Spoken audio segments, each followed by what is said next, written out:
माझे नाव तन्मय आहे. मी एका मध्यमवर्गीय कुटुंबातील आहे. माझ्याशिवाय मला एक बहीण, भाऊ आणि माझे आई-वडील आहेत. मी माझ्या कुटुंबातील सर्वात मोठा मुलगा होतो. माझे वडील खूप मेहनती होते, पण ते नेहमी आजारी असायचे. त्यामुळे त्यांना जास्त काम करता येत नव्हते. म्हणून ते एका मोठ्या कारखान्यात मॅनेजर म्हणून काम करू लागले. त्यामुळे त्यांचा पगारही वाढला होता. मी सर्वात मोठा मुलगा होतो, म्हणूनच माझ्या घरात मीच सर्वात जास्त प्रिय होतो. मला माझ्या वडिलांना मदत करायची होती, म्हणूनच मला नोकरीची गरज होती. मी MA पास केले होते, त्यामुळे मला सरकारी शाळेत शिक्षकाची नोकरी सहज मिळाली. मला हे काम करण्याची इच्छा नव्हती, पण वडिलांच्या कमाईने माझा खर्च कधीपर्यंत भागवता येईल. मी आता तरुण झालो होतो, त्यामुळे मी नोकरीच्या शोधात होतो. मला सरकारी शाळेत नोकरी मिळाली. तिथे माझा पगार चांगला होता. वडिलांचे कामही चांगले होते, त्यामुळे आमच्या घरात कशाचीही कमतरता नव्हती आणि आमचं आयुष्य छान आणि आनंदात चालू होतं. माझे वडील माझ्या नोकरीवर खूप आनंदी होते. त्यांच्या खांद्यावरून सर्व ओझे कमी झाले होते. मला माझ्या लहान भावंडांनाही शिकवायचे होते. माझी इच्छा होती की मी माझ्या बहिणीचे लग्न थाटामाटात करावे, कारण ती आमची एकुलती एक बहीण होती. माझ्या आई-वडिलांवर खूप प्रेम होते आणि नेहमी लहानपणापासून मी त्यांचा सल्ला पाळला. पूर्वी मी शाळेत कालावधीनुसार शिकवायचो, पण आता मला 7वीचा वर्ग देण्यात आला आहे. आता मी 7वीच्या मुलांना शिकवायचो. 7वीच्या वर्गात 35 मुले शिकत असत. आमच्या शाळेत मुले-मुली दोघेही शिकत होते. आमची शाळा इंटरमिजिएटपर्यंत होती. मी मुलांना खूप प्रेमाने शिकवायचो आणि मला मुलांवर कधीच राग आला नाही. मी नेहमीच मुलांना समजून घेऊन शिकवले, त्यामुळे मुले मला त्यांचा आवडता शिक्षक मानू लागली. एके दिवशी मी वर्गात मुलांच्या वह्या तपासत होतो आणि तेव्हा माझ्याकडे एक मुलगी आली. ती 14 वर्षांची होती आणि ती 7वीच्याच वर्गाची विद्यार्थी होती. ती माझ्याजवळ येऊन उभी राहिली आणि म्हणाली, "सर, माझं तुमच्याशी लग्न होणार आहे." मी माझ्यासमोर ठेवलेल्या वह्या तपासण्यात व्यस्त होतो. तिचं अचानक असं बोलणं ऐकून मला धक्काच बसला. मी तिच्याकडे बघून तिला विचारलं, "काय?" कारण मला वाटले की माझ्याकडून ऐकण्यात काहीतरी चूक झाली असावी. तेव्हा ती पुन्हा म्हणाली की "सर, मी फक्त तुमच्याशीच लग्न करेन."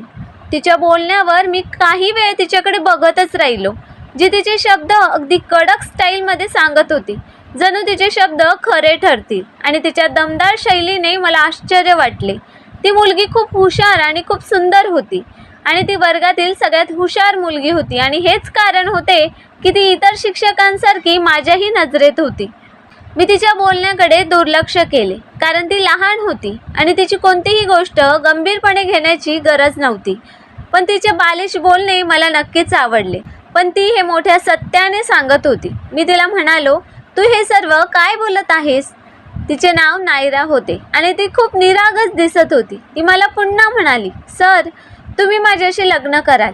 मी तुमची वधू बनेन आणि तुम्ही माझे नवरदेव व्हाल." ती पुन्हा एकदा म्हणाली तर मी जोरात हसलो. तिने जे सांगितले ते विनोद मानून मी तिच्याकडे दुर्लक्ष केले आणि तिला तिच्या जागेवर जाऊन बसायला सांगितले आणि मग त्यानंतर मी माझ्या कामात व्यस्त झालो. पण जेव्हाही मी तिच्याकडे पाहायचो, तेव्हा तिने जे सांगितलं ते माझ्या मनात घुमत राहायचे आणि मी फक्त हसत राहायचो. त्याच दिवशी मी सुट्टी झाल्यावर शाळेतून लवकर घरी निघालो, जेणेकरून मी लवकर घरी पोहोचू शकेन आणि विश्रांती घेऊ शकेन. आणि काही वेळाने मी घरी पोहोचलो आणि फ्रेश झालो आणि मग जेवण झाल्यावर मी माझ्या खोलीत जाऊन आडवा झालो. मी डोळे मिटलेच होते की तेवढ्यात अचानक माझ्या खोलीचा दरवाजा उघडला आणि कोणीतरी खोलीत आले. दार उघडल्याच्या आवाजाने मी माझे डोळे उघडून पाहिले तर ती माझी आई होती. आईला पाहून मी सरळ बसलो तर ती माझ्या समोर येऊन बसली. मी आईला विचारलं की "काय झालंय आई?" आई माझ्या या प्रश्नावर हसली आणि म्हणाली, "मला तुझ्याशी काहीतरी महत्त्वाचं बोलायचं होतं, म्हणूनच मी तुझ्याकडे आले आहे." आईकडून हे ऐकून मला आश्चर्य वाटले. मी आईला विचारले, "बोल आई, तुला माझ्याशी काय बोलायचं आहे?" मग आई पुन्हा हसली आणि हळूच माझा हात धरून म्हणाली, "मला आता तुझ्याशी बोलायचं होतं, कारण तुझ्या वडिलांना तुझे उत्तर हवे होते." यावेळी जेव्हा माझ्या आईने मला सांगितले, तेव्हा मी आणखीनच गोंधळलो आणि या गोंधळात मी आईकडे पाहत होतो. आई म्हणाली, "खरं तर आता आम्हाला तुझं लग्न करायचं आहे. तू लग्नाच्या वयाचा झाला आहेस, म्हणूनच मी एक मुलगी पाहिली आहे. मी तुझी इच्छा विचारण्यासाठी आली आहे, जेणेकरून मुलीच्या पालकांना उत्तर देता येईल. मुलगी चांगली आणि शिकलेली आहे. चांगली माणसे आहेत. ज्यांना कशाचीच कमतरता नाही. तुझ्या वडिलांना तिथल्या सगळ्या गोष्टी आवडल्या आहेत आणि मला पण मुलगी खूप आवडली आहे. म्हणूनच मला तुझी इच्छा जाणून घ्यायची आहे. त्याच वेळेस मला या गोष्टीचे आश्चर्य वाटत होते की माझ्या वर्गातल्या मुलीने म्हणजेच नायराने आजच मला लग्नाविषयी विचारले होते आणि मला तिच्या बोलण्यावर हसू आले होते. तर आज प्रत्यक्षात माझ्याच लग्नाची चर्चा घरात सुरू झाली होती. आई म्हणाली, कुठे हरवला आहेस बेटा? मला लवकर उत्तर दे, म्हणजे मी त्यांना शक्य तितक्या लवकर उत्तर देऊ शकते. मी आईच्या विचारण्याने भानावर आलो आणि म्हणालो, काही नाही, मी दुसरा काहीतरी विचार करत होतो. तुम्हाला जे योग्य वाटेल ते तुम्ही करू शकता. मी माझ्या आईवडिलांवर खूप प्रेम करत होतो आणि त्यांच्या निर्णयाने खूप आनंदी होतो. तुम्ही माझ्यासाठी जो काही निर्णय घ्याल तो मला मान्य असेल असे मी म्हणालो होतो. मला माहीत होते की माझे आईवडील माझ्यासाठी कधीही चुकीचा निर्णय घेणार नाहीत. म्हणूनच मी आईवडिलांच्या प्रत्येक निर्णयाचा आदर करायचो. माझा निर्णय ऐकून आईला खूप आनंद झाला आणि तिने मला खूप आशीर्वाद दिले आणि मला म्हणाली की तुला शाळेत जाण्यासाठी सकाळी लवकर उठावे लागेल, म्हणून आरामात झोप. आईच्या या गोष्टीचा विचार करत मी झोपण्याचा प्रयत्न करू लागलो. माझ्या भावंडांमध्ये मी सर्वात मोठा होतो, म्हणूनच मी सगळ्यात लाडका होतो. घरातले सगळे माझ्यावर खूप प्रेम करायचे. माझे 2 धाकटे भाऊ आणि बहीणसुद्धा माझा खूप आदर करायचे. मी माझ्या दोन्ही भाऊ बहिणींना या शाळेत प्रवेश मिळवून दिला ज्यामध्ये मी काम करायचो. मला शाळेत काम करून 1 वर्ष झाले होते. तेव्हापासून माझे वडील खूप आनंदी होते, कारण मला माझ्या क्षमतेवर ही नोकरी मिळाली होती. मी खूप हुशार होतो, त्यामुळे शाळेच्या अधिकाऱ्यांनी लवकरच माझा पगार वाढवला. मी मुलांना खूप प्रेमाने शिकवायचो आणि त्यांच्याशी कधी चुकीचे शब्द वापरले नाहीत. शाळेतील सर्वजण माझा खूप आदर करायचे आणि सर्व विद्यार्थीही माझा खूप आदर करायचे. माझ्या वडिलांना आनंद झाला की मी जबाबदारी लवकर समजून घ्यायला शिकलो. आज पुन्हा आम्ही शाळेत 7वीच्या वर्गाच्या मुलांना शिकवत होतो. तेव्हा अचानक तीच मुलगी नायरा माझ्याकडे आली आणि म्हणाली, सर, मी तुमच्याशी लग्न करेन आणि तुम्ही माझे वर व्हाल. पुन्हा तेच बोलल्याचे ऐकून मला काहीसे आश्चर्य वाटले, पण आज पुन्हा मी तिच्याकडे हसून तिचे बोलणे टाळले आणि मला हे सांगितल्यावर ती पुन्हा जाऊन तिच्या जागेवर बसली. पण ती मुलगी तिच्या बोलण्यावर किती ठाम होती हे त्या काही दिवसात स्पष्ट झाले, कारण ती रोज माझ्याकडे यायची आणि मला एकच सांगायची की मी तुमच्याशी लग्न करेन आणि तुम्हीच माझे वर होशाल. सुरुवातीला मी तिच्या बोलण्यावर हसायचो, पण मी हे किती दिवस सहन करणार, कारण आता हद्द झाली होती आणि ती माझ्या सहनशक्तीच्या पलीकडची झाली होती. मला असे वाटत होते की मी तिच्यावर कधीही रागवेल. ती रोज माझ्याशी असेच का म्हणायची आणि तेही विनाकारण. एके दिवशी मी तिला खडसावले आणि समजावले की तिने भविष्यात माझ्याशी असे कधी बोलू नये, पण तरीही पुन्हा तिची तीच प्रकृती होत होती. आता तिच्या बोलण्याने मी आणखीनच वैतागलो होतो. या मुलीला यापासून दूर कसे ठेवायचे याचा मला काही उपाय सापडत नव्हता. मी माझ्या शाळेतील इतर कोणत्याही शिक्षकाला हे सांगू शकलो नाही, कारण मला माहीत होते की माझे ऐकल्यानंतर ते म्हणतील की ती लहान आहे आणि निष्पाप आहे, म्हणून तुम्ही या गोष्टींकडे दुर्लक्ष करा. पण मी तिला लहान समजून तिच्या बोलण्याकडे दुर्लक्ष करू शकलो नाही आणि तिचं रोज तेच बोलणं ऐकून मी खूप वैतागलो होतो. त्या दिवशीही मी माझ्या वर्गात खुर्चीवर बसून मुलांच्या प्रति तपासत होतो आणि तेव्हा ती माझ्याकडे आली आणि मला तेच सांगू लागली जे ती रोज म्हणायची आणि आज मला ते सहन होत नव्हते आणि ती माझ्यासमोर निरागस चेहऱ्याने उभी असताना मला तिचा खूप राग येत होता. सगळ्यात आधी मी तिला प्रेमाने समजावलं, बेटा नायरा, लहान मुलं असं बोलत नाहीत. पण नंतर ती तेच बोलली जे ती रोज म्हणायची. आता मी अजूनच वैतागलो होतो. मी तिला म्हणालो की उद्या तू तुझ्या बाबांना शाळेत घेऊन ये. मी तिला रागाने सांगितल्यावर ती म्हणाली, सर, माझे वडील शाळेत येऊ शकत नाही. मला तिच्या वडिलांना शाळेत बोलवायचे होते, जेणेकरून मी त्यांना तिच्या प्रत्येक कृतीबद्दल सांगू शकेन आणि ते त्यांच्या मुलीला समजावून सांगू शकतील की मुले असे बोलतात तेव्हा ते चांगले दिसत नाहीत. मी काय बोललो ते तिला समजत नव्हते, पण ते तिच्या बाबांना नक्कीच समजले असते. पण तिच्या नकाराचा मला खूप राग आला, पण मी कसा तरी माझा राग आटोक्यात आणला आणि तिला मोठ्या प्रेमाने विचारले, तुझे वडील शाळेत काय येऊ शकत नाहीत? तेव्हा नायरा म्हणाली, सर, माझे वडील असहाय्य आहेत आणि त्यांना दोन्ही पायांनी चालता येत नाही. तुम्ही स्वतः आमच्या घरी जाऊन त्यांना भेटा. त्या मुलीने अतिशय शांततेने सांगितले की तिचे वडील असहाय्य आहेत. हे ऐकून मला आश्चर्य वाटले. माझा विश्वासच बसत नव्हता. पण ती मुलगी 7वीत होती आणि इतकी लहान नव्हती की तिने एवढे मोठे खोटे बोलले असते. तिचे वडील असहाय्य असावेत म्हणूनच ती असे बोलत होती. तिचे बोलणे ऐकून मी होकारार्थी मान हलवली, कारण मी तिच्या घरी जाऊन तिच्या वडिलांना भेटायचे ठरवले होते आणि आता मी शाळा सुटल्यावर तिच्या घरी जाणार होतो. उरलेला वेळ मी नायराच्या बोलण्याकडे दुर्लक्ष करून माझ्या कामात व्यस्त होतो. शाळा संपल्यावर मी महत्त्वाच्या पेपरची फाईल उचलून शाळेबाहेर पडलो. ती मुलगी नायरा माझ्या सोबत होती. बराच वेळ चालत सुमारे 10 मिनिटे लागली. त्यानंतर आम्ही त्यांच्या घरी पोहोचलो, जे फार मोठं नव्हतं पण छोटंसं जुनं घर होतं. मी नायराच्या घरात प्रवेश केला. घराच्या भिंती अतिशय विचित्र आणि जुन्या प्रकारच्या दिसत होत्या. ते घर एखाद्या झपाटलेल्या मूव्ही टाईप घरासारखं दिसत होतं. ते पाहून मी जरा काळजीत पडलो. पण मग मी हिंमत एकवटली आणि नायराच्या वडिलांना शोधू लागलो. एका खोलीतून दुसऱ्या खोलीत आणि मग अंगणात आणि मग स्वयंपाकघरात. आता संपूर्ण घरात डोकावूनही मला घरात नायराची आई दिसली नाही ना तिचे वडील. नायराने सांगितले होते की तिचे वडील असहाय्य आहेत, तर मग ते कुठेही जाऊ शकत नव्हते. ते घरात हजर असायला हवे होते, पण ते मला घरात कुठेही दिसत नव्हते. मी अस्वस्थ झालो आणि मी नायराला विचारले की तुझे वडील कुठे आहेत? तर ती म्हणाली की माझे पप्पा समोरच्या खोलीत आहेत. हे ऐकून मला आश्चर्य वाटले, कारण मी तर त्या खोलीत आधीच बघितले होते आणि तिथे कोणीही नव्हते. नायराच्या सांगण्यावरून मी त्या खोलीत परत गेलो. मला वाटले की त्या खोलीत आणखी एक नजर टाकण्यात काय नुकसान आहे, असा विचार करत मी त्या खोलीत शिरलो आणि तेवढ्यात माझ्या पाठीमागे एक बाई जोरात बोलली. तेव्हा माझ्या पायाखालची जमीनच सरकली. मी मागे वळून पाहताच मी अचानक घाबरलो आणि किंचाळलो, कारण समोर एक जाडजूड बाई उभी होती, जी माझ्याकडे अतिशय तीक्ष्ण नजरेने बघत होती. मी तिला रागाने विचारले, तू कोण आहेस? ती कोण आहे हे मला माहीत नव्हते, पण मला तिची खूप भीती वाटत होती, कारण ती बाई खूप रागवलेली दिसत होती. आता मला इथे आल्याचा पश्चाताप होत होता की मी नायराचा सल्ला का स्वीकारला होता. मला फक्त भीती वाटत होती की मी इथे येऊन काही मोठ्या संकटात सापडू शकतो. त्या महिलेने सांगितले की मी नायराची आई आहे आणि आता तू नायराशी लग्न करणार आहेस. नायराच्या आईने हे सांगताच माझे डोळे आश्चर्याने विस्फारले. मी जोरात ओरडलो आणि म्हणालो, काय बकवास बोलताय?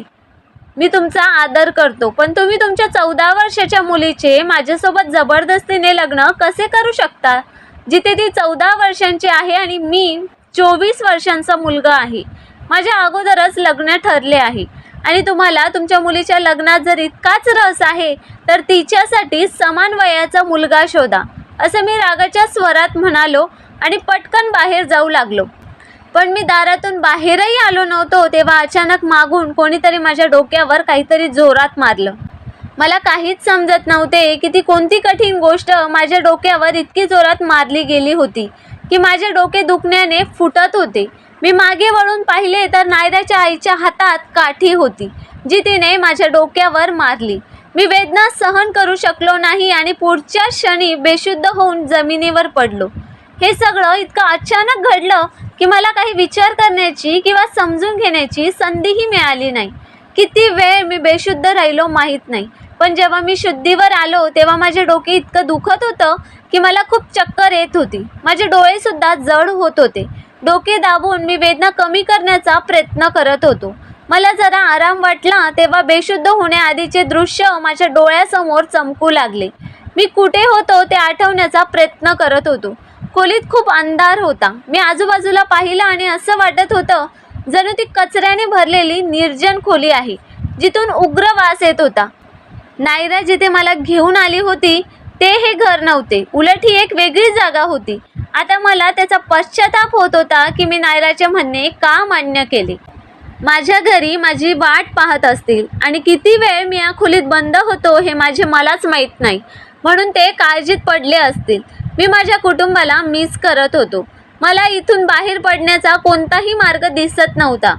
जेव्हा मला माझा फोन तपासायचा होता तेव्हा माझ्याकडे माझा मोबाईलही नव्हता, म्हणजे त्या महिलेने माझा मोबाईल घेतला होता. ती महिला कोण होती आणि तिने माझ्यासोबत असे का केले हे मला काहीच समजत नव्हते. मी दार ठोठावले पण कोणीही उत्तर देत नव्हते. म्हणून मी पराभव स्वीकारून बसलो आणि मग कोणीतरी येण्याची वाट पाहू लागलो. माहीत नाही मी बेपत्ता असल्याचे पाहून माझे कुटुंब किती काळजीत असेल. ते मला शोधण्याचा प्रयत्न करत असतील. ही महिला कोण होती आणि तिला माझ्यासोबत काय करायचे होते? त्या महिलेला मला मारायचे होते का? पण ती मला तिच्या मुलीशी लग्न करायला का सांगत होती? असे अनेक प्रश्न माझ्या मनात निर्माण झाले होते. पण मी हे कधीच मान्य केले नसते, कारण मी तशी व्यक्ती नव्हतो. माझ्या शाळेतही अनेक मुली शिकत होत्या. आमची शाळा इंटरमिजिएटपर्यंत होती आणि तरुण मुलीही माझ्या शाळेत शिकायच्या. पण मी कधीही कुणावर वाईट नजर टाकली नाही. मी माझ्या शाळेतील विद्यार्थ्यांचा खूप आदर करायचो. मग मी नायराशी लग्न कसे करू शकत होतो? कारण ती फक्त 14 वर्षांची होती. बाहेर दिवस होता की रात्र मला कशाचीही खबर मिळत नव्हती. मला खूप भूकही लागली होती. पण त्या बाईला, नायरा तिची आई म्हणत होती, ती मला इथे घेऊन आली होती आणि मला कैद करून सोडून गेली होती आणि माझी खबर घेणेही विसरून गेली होती. या सगळ्याचा विचार करता करता मी आणखीनच काळजीत पडलो आणि झोपी गेलो. आणि मग दार उघडण्याच्या आवाजाने माझे डोळे उघडले. मी बघितले तर तीच बाई खोलीत आली होती. तिच्या हातात एक पिशवी होती, जी माझ्या हातात देत ती म्हणाली की हे घे आणि अन्न खा. मला पण खूप भूक लागली होती. मग शांतपणे मी ती बॅग पकडली. मी त्या बाईला विचारले की तू हे सगळं का करत आहेस? तर ती म्हणाली, आता माझ्यात वाद घालण्याची हिंमत नाही, कारण तुझ्या आईने मला वचन दिले होते की ती तुझे लग्न माझ्या मुलीशी करून देईल. पण ती तिचे वचन विसरली आहे आणि जेव्हा मी तुझ्या आईला आठवण करून दिली तेव्हा तिने ते नाकारले. मी तिला इतक्या सहजासहजी जाऊ देणार नाही. म्हणूनच मी तुझी आणि माझ्या मुलीचे लग्न लावावे म्हणून तुला फसवणूक करून बोलावले आहे. आता ही कागदपत्रे धर आणि स्वाक्षरी कर.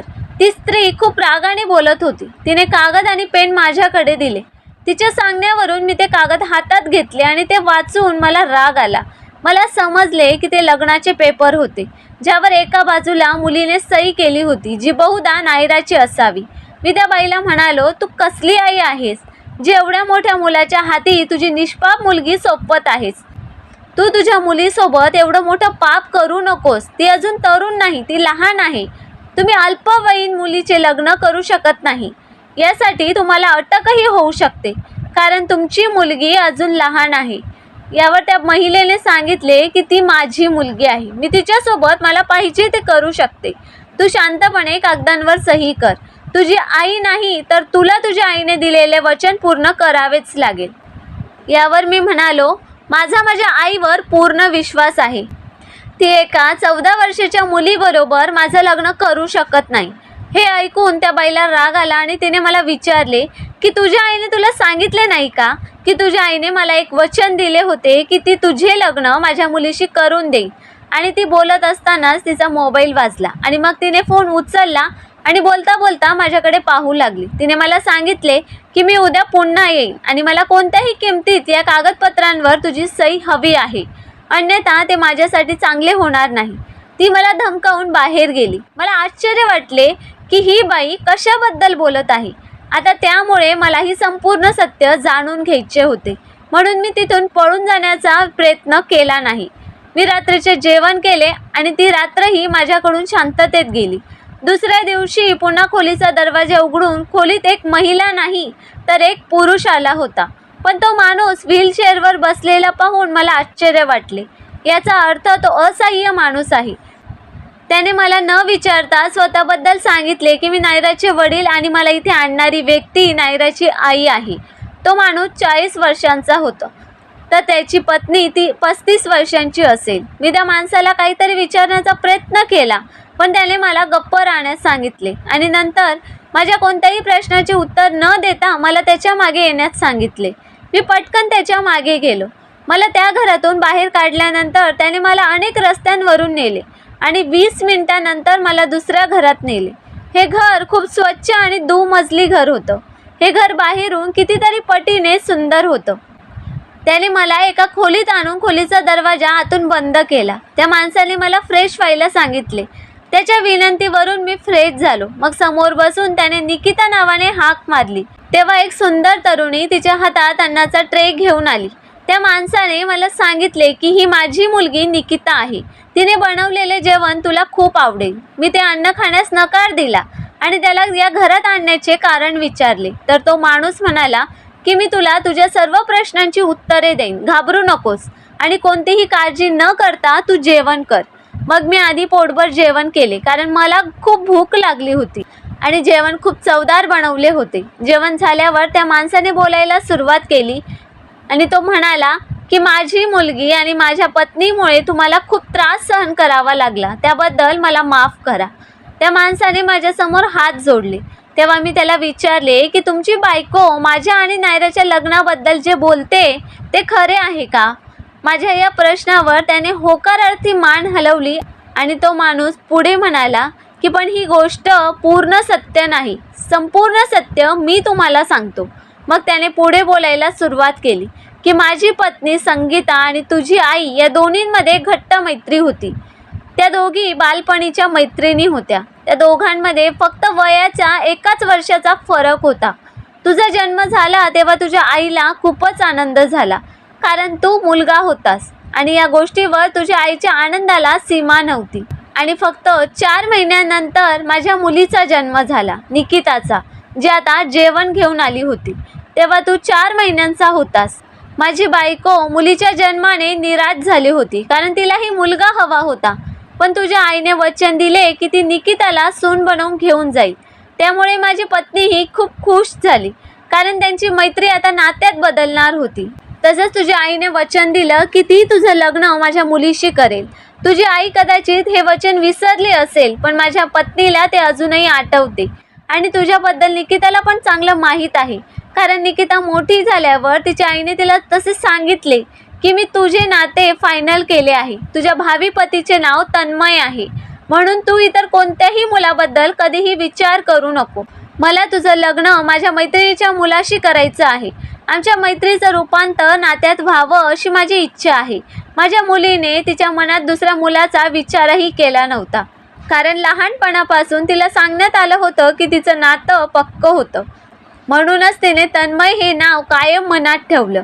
मी बँकेत काम करतो. मी माझ्या मुलीला खूप शिकवलं आणि बऱ्याच वर्षानंतर माझ्या धाकट्या मुलीचा जन्म झाला, जी नायरा होती. वेळ निघून गेली, पण तुझ्या आईने आमच्याशी बोलण्याचा प्रयत्न केला नाही. निकिताला तुझ्याबद्दल माहीत होतं की तिचं तुझ्याशी नातं जुळणार आहे. या नात्यावर आमची मुलगी निकिताही खूप आनंदी होती. पण जेव्हा ती 18 वर्षांची झाली तेव्हा माझा अपघात झाला आणि या अपघातात माझ्या पायाला दुखापत झाली. तुझ्या वडिलांच्या गाडीने माझा अपघात झाला होता. जर त्यांनी मला तेव्हाच हॉस्पिटलमध्ये घेऊन जाऊन मला मदत केली असती तर कदाचित आज मी असा लाचार झालो नसतो. पण तुझे वडील मला जागेवर सोडून पळून गेले. जेव्हा माझ्या पत्नीला हे कळले तेव्हा तिने तिच्या मैत्रिणीच्या पतीला या परिस्थितीसाठी जबाबदार धरले. तेव्हा तिच्या मनात सुडाची आग जागृत झाली. माझ्या बायकोने मनातच निश्चय केला की आता ती कोणत्याही परिस्थितीत तुझे लग्न निकिताशी करूनच राहील, जेणेकरून लग्नानंतर निकिता त्या घरची सून झाल्यावर ती तुझ्या कुटुंबाला त्रास देऊ शकेल आणि कसे तरी भांडण करून तुझी सगळी प्रॉपर्टी स्वतःच्या नावावर करू शकेल. माझ्या पत्नीने फक्त बदला घेण्यासाठी हे सर्व केले. पण माझी मुलगी निकिता, ज्याची या सर्वात काहीही चूक नव्हती, ती हे सर्व करायला तयार नव्हती. माझी मोठी मुलगी निकिता खूप साधी आणि हुशार आहे. ती तिच्या आईसारखी अजिबात नाही. मी माझ्या पत्नीला समजवण्याचा खूप प्रयत्न करत होतो, पण तिने माझे ऐकले नाही. माझ्या मुलीने निकिताने तिच्या आईला तिने स्पष्टपणे सांगितले होते की लग्न झाल्यानंतर ती सासरच्या घरी जाऊन तन्मयला किंवा त्यांच्या घरच्यांना त्रास होईल असे काहीही करणार नाही, कारण माझी मुलगी तुझ्यावर लहानपणापासून प्रेम करते आणि तिला तुझ्याशी लग्न करायचे आहे. माझी मुलगी तुझा बदला घेण्यासाठी कधीही वापर करणार नाही. फक्त तिच्या आईला बदला घ्यायचा आहे, माझ्या मुलीला नाही. दुसरी कोणी नाही, तर माझी मुलगी या सुडाच्या जागीत जळत आहे, कारण तिला तुझ्याशी लग्न करायचे आहे आणि तिचे तुझ्यावर प्रेम आहे. पण जेव्हा निकिताने हे काम करण्यास नकार दिला तेव्हा निकिताच्या आईने नायरा हे तिचे दुसरे हत्यार बनवले. एका मुलीशी नाही तर दुसऱ्या मुलीशी लग्न करून मी या लोकांचं आयुष्य उद्ध्वस्त करू शकेन असा विचार तिने केला.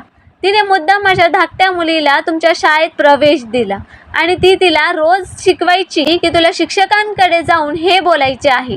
आणि माझी मुलगी नायरा तिच्या आईच्या सांगण्यावरून तेच सांगायची. तू त्यांच्या जाळ्यात पडणार आणि फसणार असा तिचा प्लॅन होता. तिला फक्त एवढंच पाहिजे होतं की तुला इथे बोलवावं आणि तू इथे आल्यावर तुझं नायराशी जबरदस्तीने लग्न करावं. कारण या परिस्थितीत निकिता तुझ्याशी लग्न करायला तयार नव्हती. तिला सासऱ्यांकडून बदला घ्यायचा नव्हता. म्हणूनच माझ्या पत्नीने तिच्या धाकट्या मुलीला प्यादे बनवले आणि तिने आपल्या धाकट्या मुलीचे तुझ्याशी लग्न करण्यास होकार दिला आहे. माझी बायको वेडी झाली आहे आणि वेडेपणा करत आहे. मी तिला समजवण्याचा प्रयत्न करून थकलो आहे. आता मी तुझ्यासमोर सत्य उघड केले आहे आणि हे आमचे खरे घर आहे. तुम्ही बंद होता ते घर आमचे जुने घर आहे, जे नेहमी बंद असते. प्रत्येक परिस्थितीत माझ्या पत्नीच्या डोक्यात सुडाचे भूत सतावत असते, जे तिला तुझ्या पालकांकडून घ्यायचे आहे. त्या माणसाची सगळी कथा ऐकून मी थक्क झालो की ही एक सुडाची कहाणी होती, ज्यामुळे मला तुरुंगवास भोगावा लागला. त्या माणसाने मला सांगितले की तू आता मोकळा आहेस. त्या माणसाच्या सांगण्यावरून मी पटकन माझ्या घराकडे निघालो. माझ्या बेपत्ता झाल्यामुळे माझे कुटुंबीय काळजीत पडले होते आणि मला सुरक्षित पाहून त्यांनी मला मिठी मारली. जेव्हा त्यांनी मला बेपत्ता होण्याचे कारण विचारले तेव्हा मी त्यांना संपूर्ण कथा सांगितली आणि त्यांनाही माझ्यासारखाच धक्का बसला की त्यांना त्या महिलेकडून अशी अपेक्षा नव्हती जी माझ्या आईची बालपणीची मैत्रीण होती. माझ्या वडिलांनीही त्यांनी केलेल्या कृत्याबद्दल शरमेने मान खाली घातली, कारण त्यावेळेस माझे वडील घाबरले गेले होते आणि म्हणूनच ते त्या माणसाला दवाखान्यात घेऊन गेले नाहीत. बाबा म्हणाले की ते निकिताच्या वडिलांची माफी मागायला तयार आहेत. मग माझे संपूर्ण कुटुंब नायराच्या घरी गेले होते. नायराच्या घरी पोचल्यावर नायराची आई तिच्या नवऱ्यावर ओरडत होती की त्यांनी मला का मुक्त केले. तिला माझ्या वडिलांना बघून खूप राग आला होता. पण जेव्हा माझ्या वडिलांनी नायराच्या वडिलांची माफी मागितली तेव्हा नायराच्या वडिलांनी पत्नीला समजावून सांगितल्यावर तिला समजले. पण मी निकिताशी लग्न करावं अशी त्यांची अट होती. मी त्यांची अट मान्य केली. काही दिवसांनी निकिताशी माझे लग्न झाले आणि माझी आई आणि नायराची आई यांच्यातील पूर्वीची मैत्री पुन्हा निर्माण झाली आणि आमच्या कुटुंबात सर्व काही ठीक झाले. निकिता खूप छान मुलगी होती आणि तिला पाहताच मला ती आवडली होती. आता मी माझी पत्नी निकितासोबत खूप आनंदी आहे.